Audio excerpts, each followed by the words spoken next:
Good morning, and welcome to the 9th event in the Examining Division's continuing seminar, View from the Other Side. There have been times during the past year and a half when I've stood here and I've been pretty sure that you'd enjoy the speaker. There have been other times that I hoped that you'd enjoy the speaker, and there have been a few times when I had some fears that you might not totally enjoy the speaker. Today, I have no such fears. When I first heard this presentation, I guess about 3 years ago at the annual meeting of the Copyright Society, my first thought was that I wished that the Copyright Office staff could hear it. So when we began setting up this series of lectures, seems to be quite an emergency back there. Should I wait? Okay. Yours again? Oh. Oh.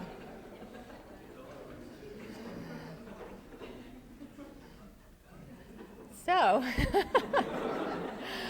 when we started setting up this series of lectures, one of the first people I called was Robert Osterberg.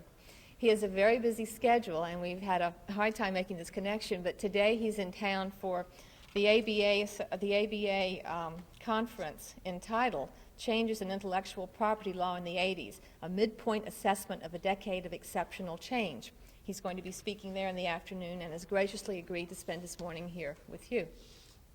Robert Osterberg has been a partner since 1967 in Abeles, Clark & Osterberg, a New York City law firm representing clients in the entertainment industry with an emphasis on music copyright litigation. Over the years, Mr. Osterberg has represented both plaintiffs and defendants in music plagiarism litigation.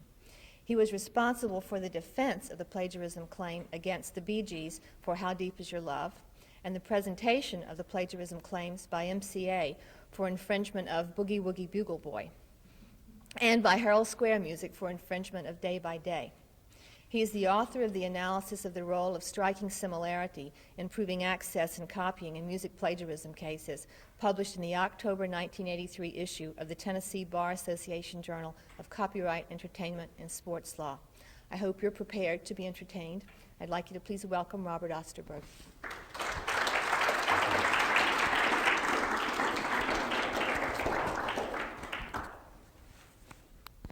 I'm not sure how to set this up. Okay. Thank you, Jody, and it certainly is a pleasure to be here this morning. Music plagiarism claims are not much different from other plagiarism claims in the courts. Sure. I think I turned around here. There we go. Thank you.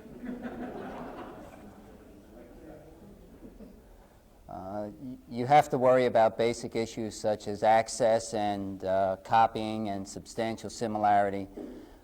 But there is a different wrinkle in music plagiarism claims in that they're a lot closer to fact copying claims than they are to, for example, the copying of a work of art such as a painting or a piece of sculpture, because you're working within a fixed amount of differences and a certain number of notes that you can work with, where you have an inevitable repetition of certain musical phrases which become cliches very often. It's probably best been expressed by Dr. Sigmund Spaeth, who was the original expert who testified in most of the music plagiarism trials in the early part of the century, otherwise known as the Tune Detective. And he was called the Tune Detective because what happens in a lot of music plagiarism cases, and in fact most of them, is that the defendants go out and they try to find prior art examples to show to the court to say that this theme, this alleged similarity, has occurred on so many occasions that its reappearance is of no significance in the suit before the court. And frequently that works. And when it doesn't work is when the defendants get stuck with a judgment. When it does work, it becomes much harder for a court to say, well, you took it from the plainest song rather than from something from Beethoven or something that was rewritten 14 times in current popular music themes. So here's the way Sigmund Spaeth said it in a report that he submitted in a case called Jewel Publishing against Leo Feist back in 1945. It involved two songs, one Drummer Boy and the other Carnival in Cottontown, both of which I'm sure you're very familiar with. Quote, parallels of this type are found in the classics as well as in popular music. Since a diatonic scale contains only 7 different notes, A to G inclusive, it is inevitable that certain patterns of melody repeat themselves frequently, just as in a deck of 52 cards, with enormously greater chances for permutations and combinations. Hands of similar pattern or even exact identity are often dealt automatically. If bridge and poker hands consistently show such striking similarities, it is entirely logical to suppose that the permutations and combinations of 7 notes will tend to produce even more striking agreements, particularly as the human mind becomes accustomed to thinking along certain lines and repeating basic patterns quite unconsciously. What happens then is that in music plagiarism cases, similarity doesn't mean as much as it might in a painting case or a sculpture case, and you'll see that as we go through some of the recorded examples, because most of them you'll recognize a similarity, and yet there are very few where the plaintiffs succeed. I'm going to move over here because I have to operate the tape machine, and we'll deal mostly with tape recordings at this point.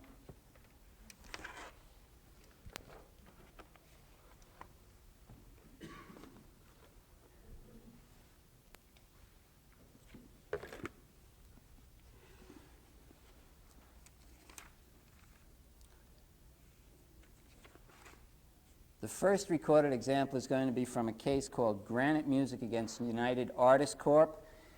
It was decided in 1976.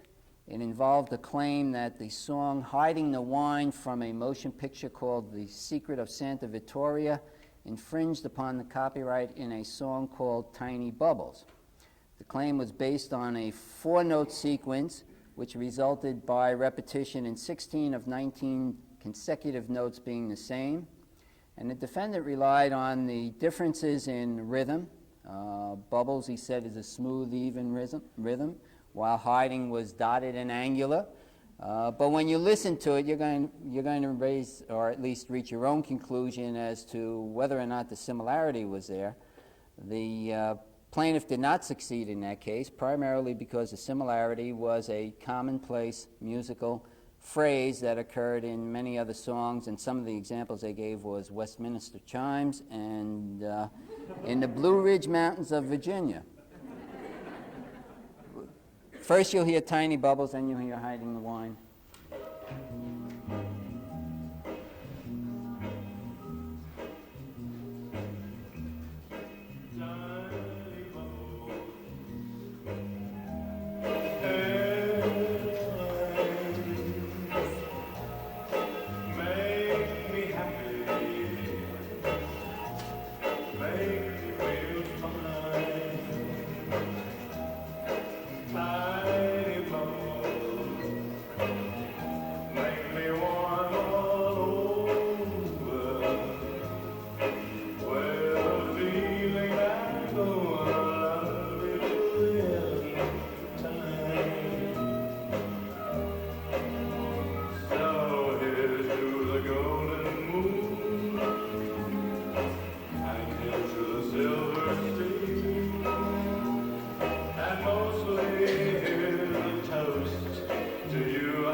Next, we're going to turn to country music.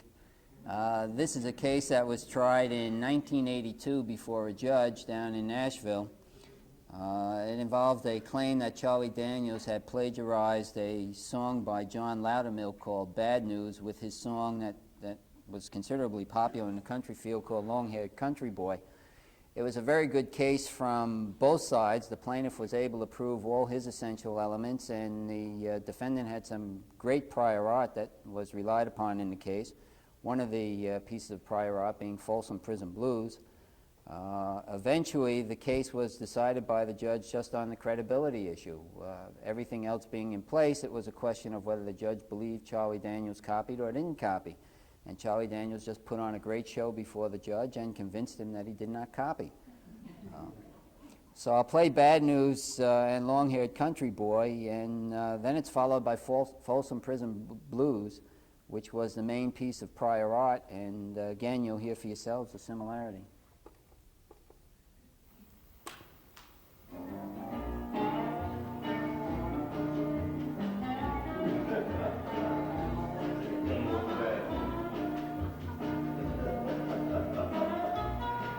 Well, bad news travels like wildfire. Good news travels slow.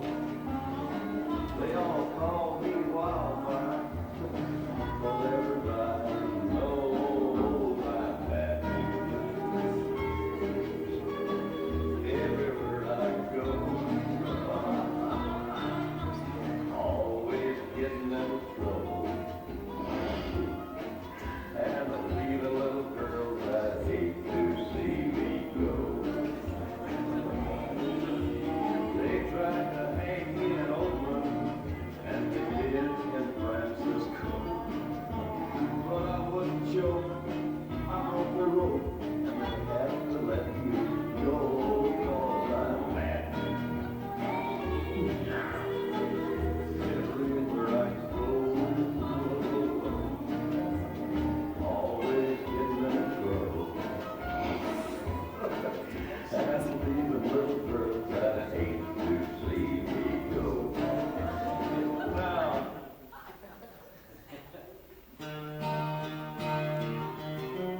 Didn't come out in the case, but Folsom Prison Blues itself had been the subject of an infringement claim a couple years before. Same thing, it just keeps recycling.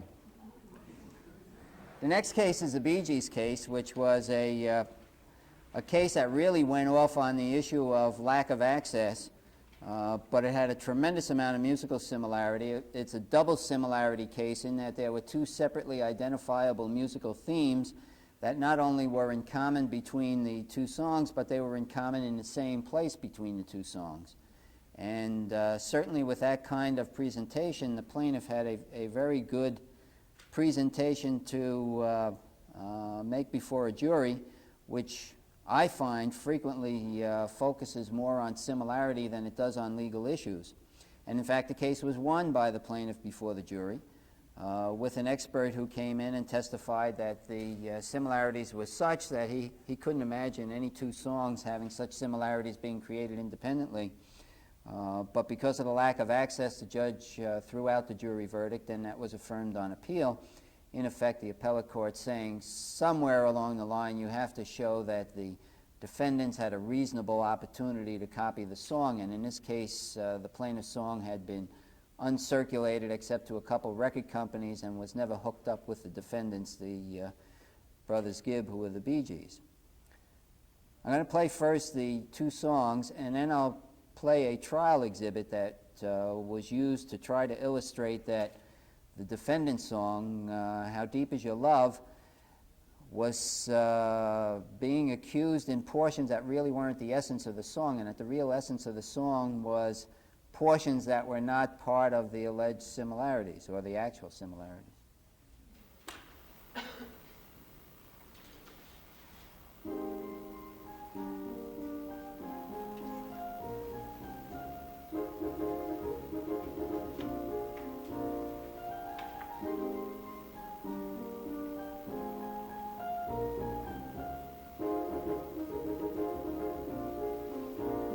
Well, it's time, girl, that you should know. We love now.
Next is going to be the edited version, which we put together by taking out all of the accused portions of the Bee Gees song. And we thought that this was going to have a tremendous impact on the jury. Obviously, it didn't do much. But I think it illustrates that the essence of the song wasn't even involved in the suit.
The next case involved a song that was made famous by Helen Reddy's recording called Keep On Singing.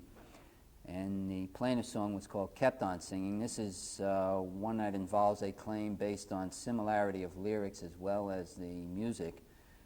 I thought of taking it out of the presentation because I can't stand the first song, the plaintiff's song, Kept On Singing.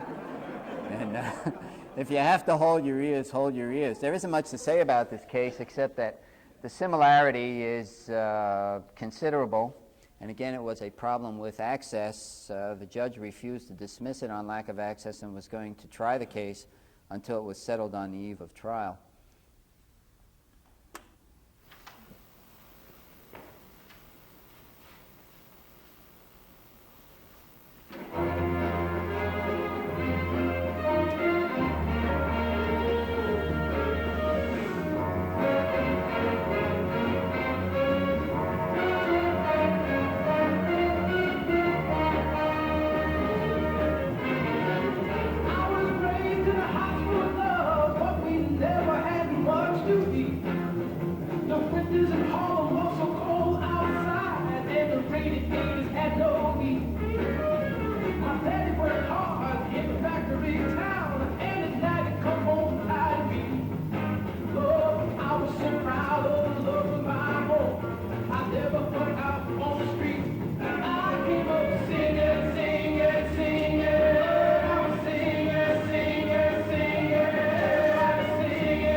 judge wouldn't dismiss that case because the defendants had, or rather the plaintiffs had two experts who said that those songs were in essence the same and strikingly similar, and they couldn't imagine them being reached independently. Next one is one that the plaintiffs finally win. It was probably one of the strongest cases I've seen. Stephen Schwartz, who wrote Day by Day, was on the Today Show as part of an interview, at which time they had a number of the members of the cast of Godspell come on, and they did a song called Day by Day, which is, of course, from Godspell. And after that presentation, an attempt was made by NBC to get Stephen Schwartz to license Day by Day for the Today Show, and he refused to do that, and they went out and hired somebody, and what didn't come out in the testimony was that he was told to do something that sounded like Day by Day. But when you listen to it, you would think that the case would never get to trial. There are, in the past 20 years, only 3 reported cases that have been won by plaintiffs in the music copyright field. And I don't know whether that means plaintiffs' attorneys are not very good, or defendants' attorneys are smart enough to settle the real good cases, or that judges are missing the point. But there are only 3 that are reported, and this is one of them.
Since 1978, that has not been the theme of the Today Show.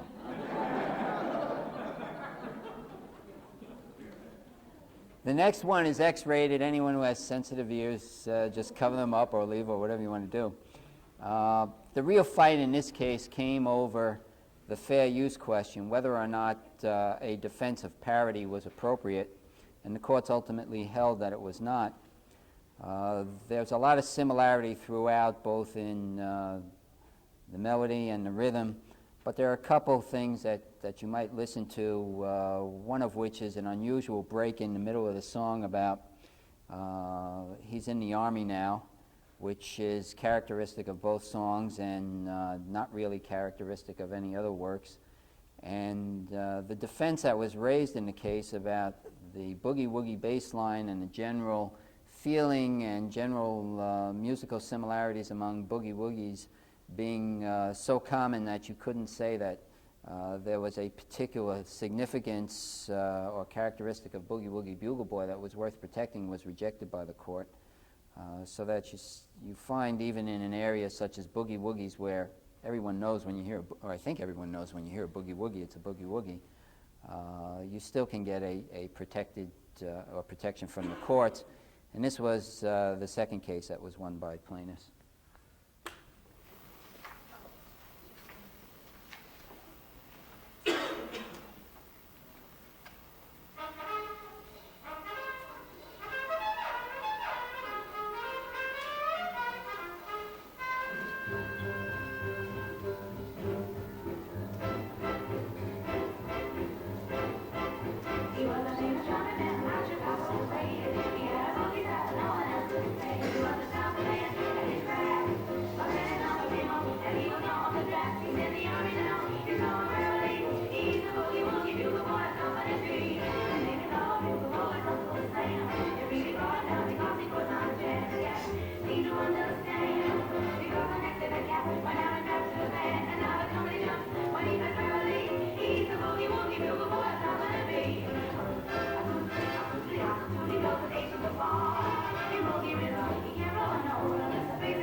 An interesting footnote to that case, the first decision by the district court after the trial was in 1976.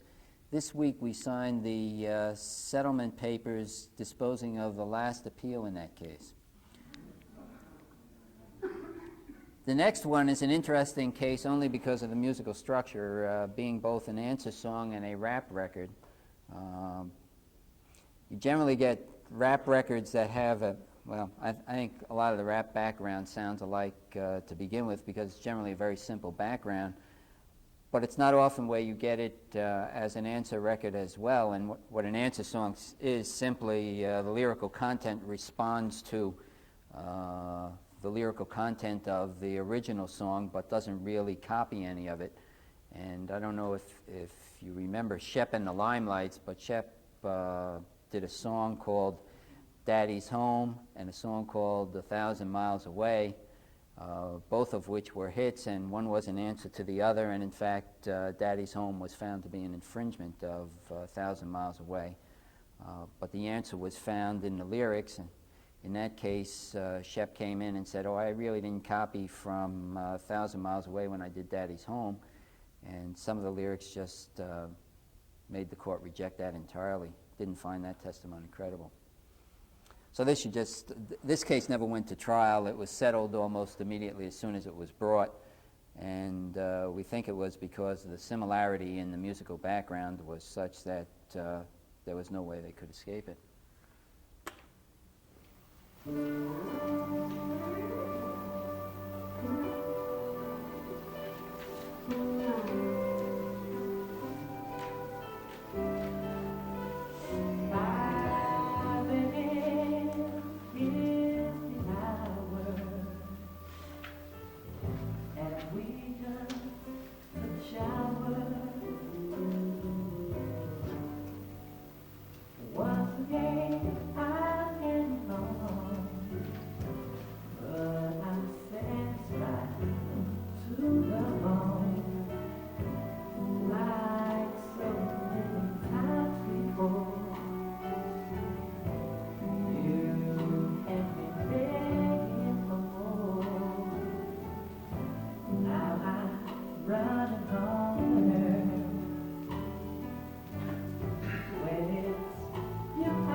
Now that's where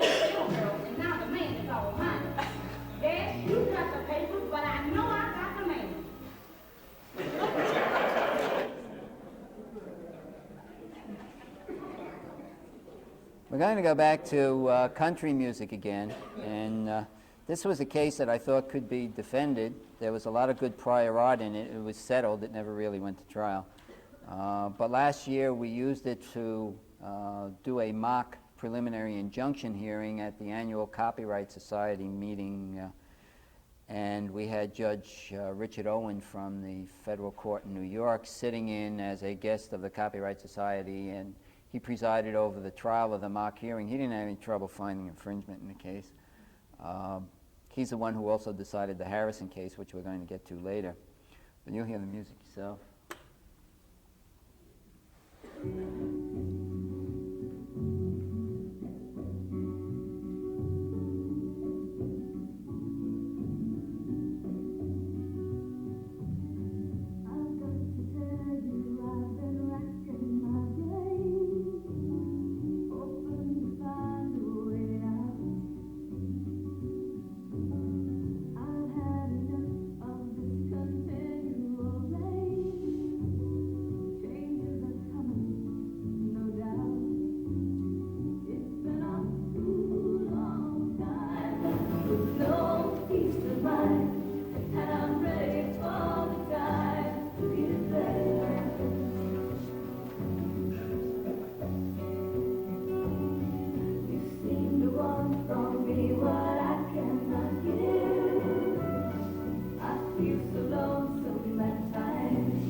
Next is from the wonderful world of advertising, which is a frequent source of plagiarism claims.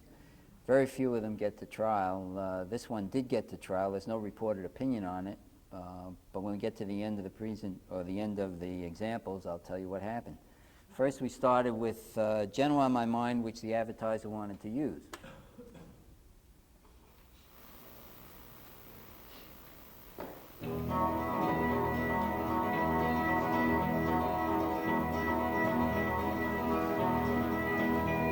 It's knowing that your door is always open and your path is free to all.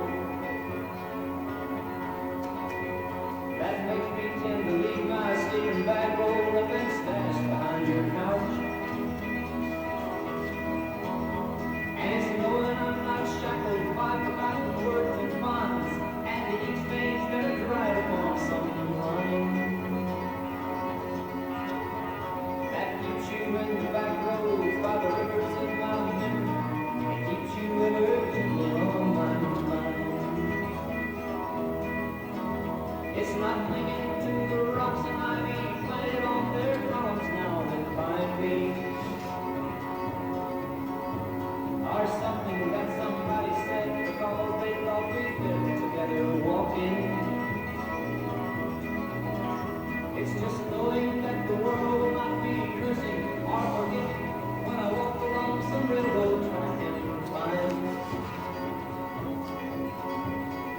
moving on the back road by the rivers of my memory, and for hours just took you on my mind.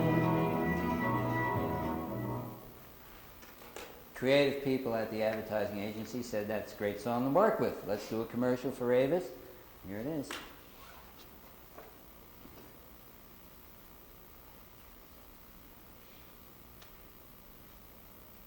I think. Well, it's knowing you can count on us. We're gonna get you where you go when you're apart. It's know that we're trying hard. We're gonna take the worry out of renting cars.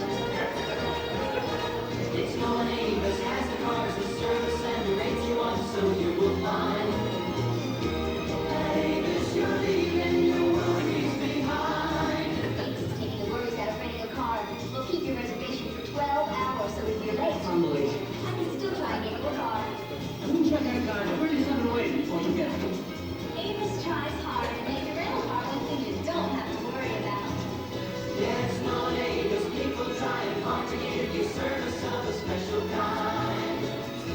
At Avis, you're leaving your worries behind.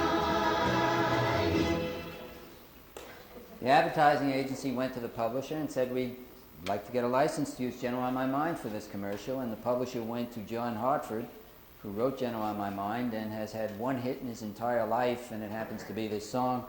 He said, no way. The advertising agency then went back to the drawing board and said, well, we'll use something else, and here's the commercial they came up with.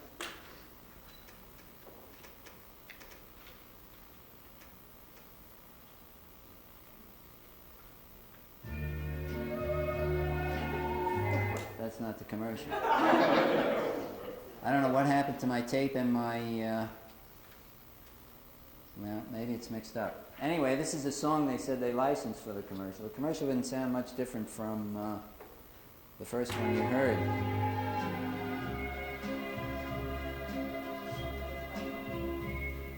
See the tree, how big it's grown, but friend, it hasn't been too long. It wasn't big. I laughed at her and she got mad. The first day that she planted it was just a twig. Then the first snow came and she ran out to brush the snow away so it wouldn't die. Came running in, all excited, slipped and almost hurt herself, and I laughed till I cried. She was always young at heart, kinda dumb and kinda smart, and I loved her so. And I surprised her with a puppy, kept me up all Christmas Eve 2 years ago. And it would sure embarrass her when I came in from working late, 'cause I would know that she'd been sitting there and crying over some sad, silly, late show. And honey, I miss you, and I'm being good, and I'd love to be with you, if only I could. Let's see if the commercial comes next. Well, it's knowing you There it can is. count on us to get you where you're going, you're far. It's knowing that we're trying hard to take the worry out of renting the car. It's knowing you'll get service, get the best cars, get the value. You just come to Avis and you'll find the joy is in knowing you just think of where you're going, and at Avis take the road off your mind. At Avis, we're trying harder to take the worry out of renting a car. Avis will hold your reservation for a full 12 hours. So if you're late, your car will wait. And Avis guarantees you'll get a car, even if we have to get it from the competition. Avis does all this because on your business trip or vacation, the last thing you should worry about is renting a car. Yes, knowing Avis, people trying hard or going far to give you service of a special kind. The joy is in the knowing that no matter where you're going, Avis takes the road all apologize for that mix-up. The case was tried before a jury, and the jury hung on it. They split 3-3, and eventually had to be discharged because they couldn't reach a decision, and then the case was settled. It's amazing. The expert analysis at trial show that Honey and General on My Mind are identical in many, many parts, and that's why I think the case didn't get far before the jury. I'll try to get through the next three. I have enough time to do it if I'll be allowed to complete the presentation, but I'll make it fast. Here's the third one that was won by a plaintiff. It's the George Harrison case. It's, I don't know, it's a very difficult case to come down on either side. The judge said that he felt in his subconscious mind George Harrison had copied, and there's no question that George Harrison knew about the plaintiff's song and found it to be a hit and probably had it in his mind somewhere, but also the musical elements were based upon two musical themes that both were in common usage, a lot of prior art, and the appearance of a grace note. The way the judge explained it is he said that there was a highly unique pattern of 4 repetitions of the A theme followed by 4 repetitions of the B theme plus the unusual grace note. Well, repetition is not really protected by copyright, and if you find that the two themes are in common usage, can you really say that because of a common musical technique, repetition, you then are infringing someone's copyright? I don't know, but that's the way the judge found, and it was affirmed on appeal.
After the trial, George Harrison wrote a song called My Song, which was about the plagiarism claim, and he made more money on that than he lost in the plagiarism case. Next one is the Michael Jackson. Yes? Okay, sorry.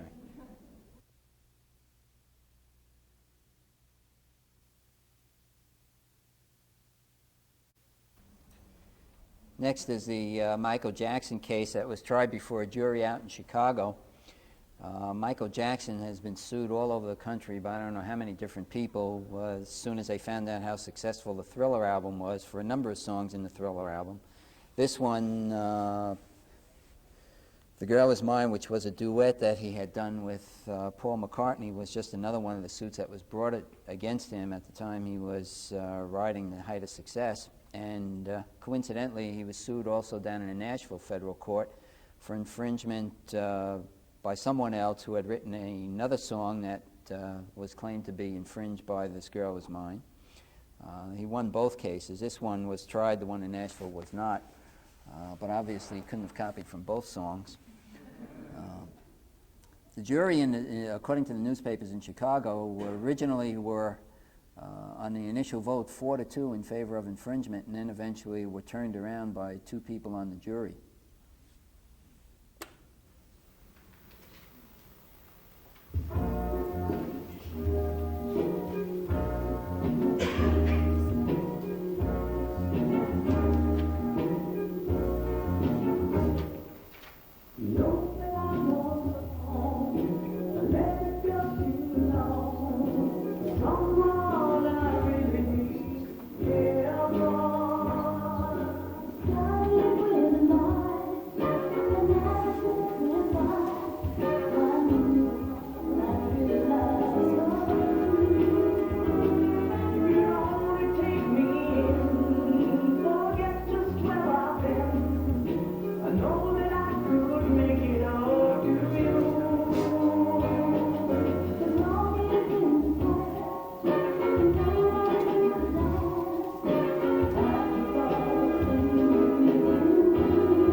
Again, according to the newspapers, the jury was ultimately swayed by the fact that they didn't believe Michael Jackson had to copy anybody's music because he has such a wealth of talent.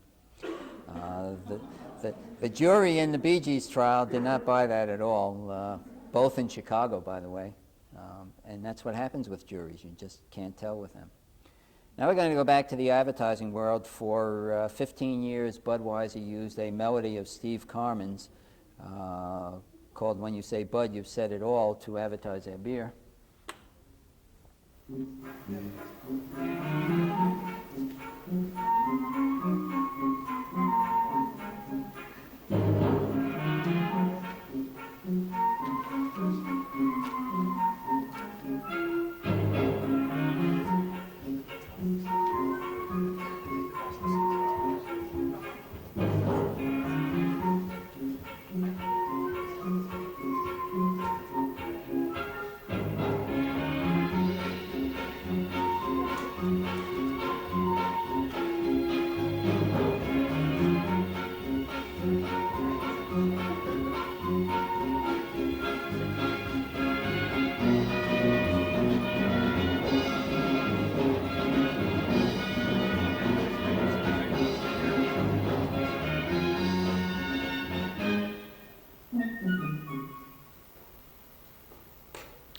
There are many different versions of that were recorded over the years by many different artists for the Bud advertisements, and that's just the basic instrumental version. In October of '85, Budweiser came out with new advertising after running a national competition for someone to come up with new music, including an invitation to Steve Carmen, and Steve Carmen at first declined to participate, then did participate. His music wasn't accepted, and as soon as the new advertising came out, he sued them and said that it infringes the copyright in his original advertising. So here's the one that he's accusing.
I'm not supposed to hear that yet. Let me reverse that a little bit.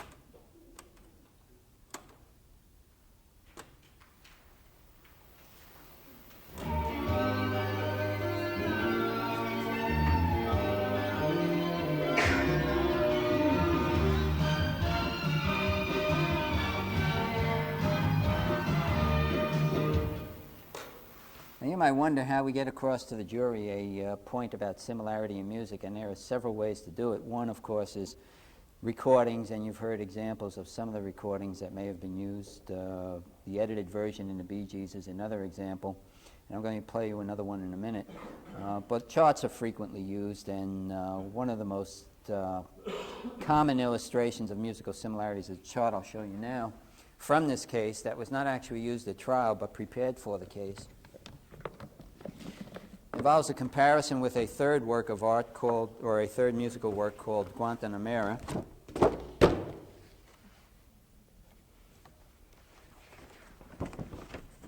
This is the actual size that's used at trials. The red lines indicate similarities, and this one involves a comparison of the three pieces of music in the accused sections of the advertising.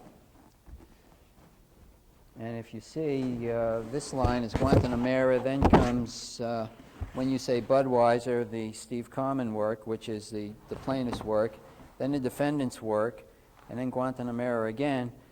And in the accused section, there's only two identical notes, and that's the comparison right here. Also, for purposes of this trial, recordings were made of just simple melodic renditions on the piano to illustrate what they sound like when you break out away from all the musical embellishments. And what we've done is first play Steve Carman's, the plaintiffs, then the defendants, and then one over the other. And you'll hear for yourself what they sound like.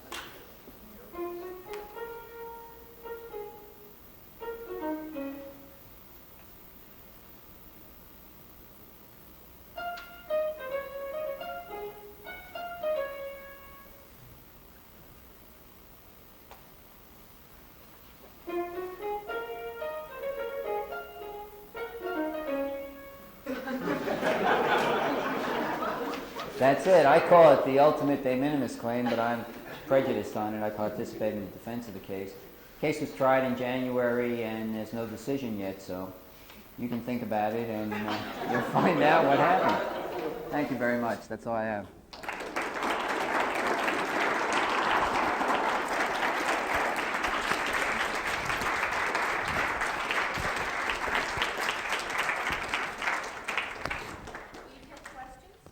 Sure.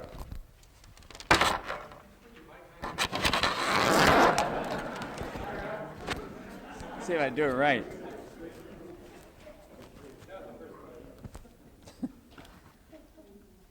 Yes. I don't know if you want to give an opinion on this, but what do you think our obligation is? And this is not exactly to do with similarity in songs when we register claims, because we don't look for our law or similarities generally. But when we get a claim and it's an arrangement of "You Are the Sunshine of My Life," and we suspect that the person doesn't have permission to do it. Now, we know that the new law says, there's no copyright has been secured if it's used unlawfully. And I just wondered, in your position, what do you think our obligation is in cases like that? My personal opinion is to register it. Okay. That there are so many variables involved in making a determination of whether or not someone has or needs permission for use of any particular music, that I think that that's really treading on dangerous water.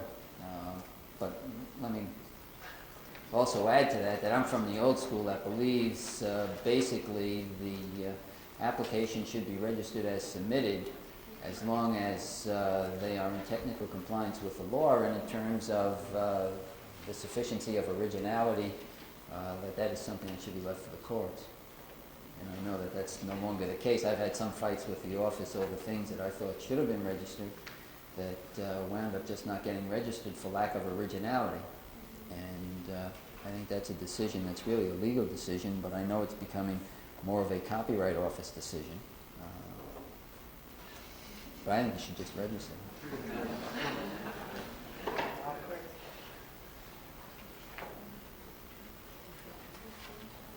Yes, Walter. In talking and hearing people talk, there's some practice apparently in advertising where they take a tune and then what they call step on. Do you know what they mean by that?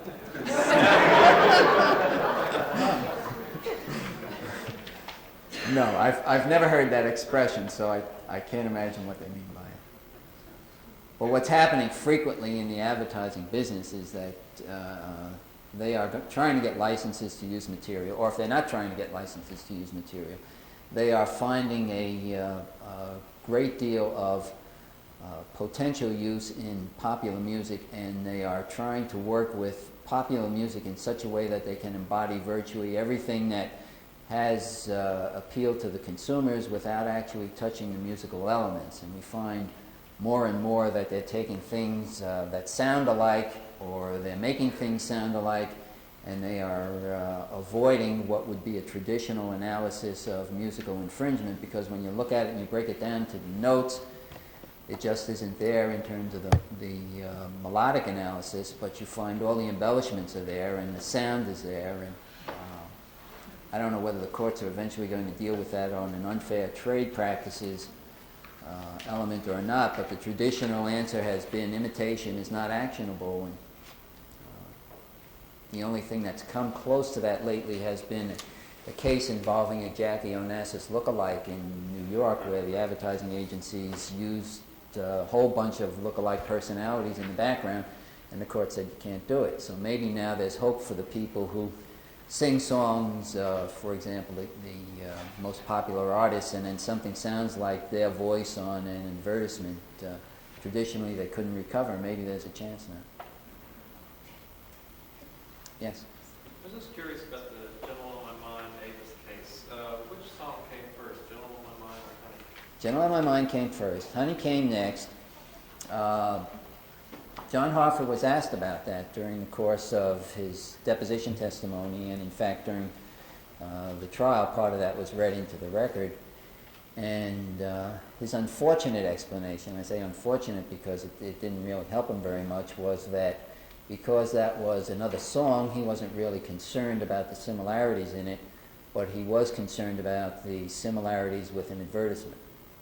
And at the time Honey came out, there was a lot of, or the record in the case shows that there was a lot of consideration given to suing, even though John Hoffer was not behind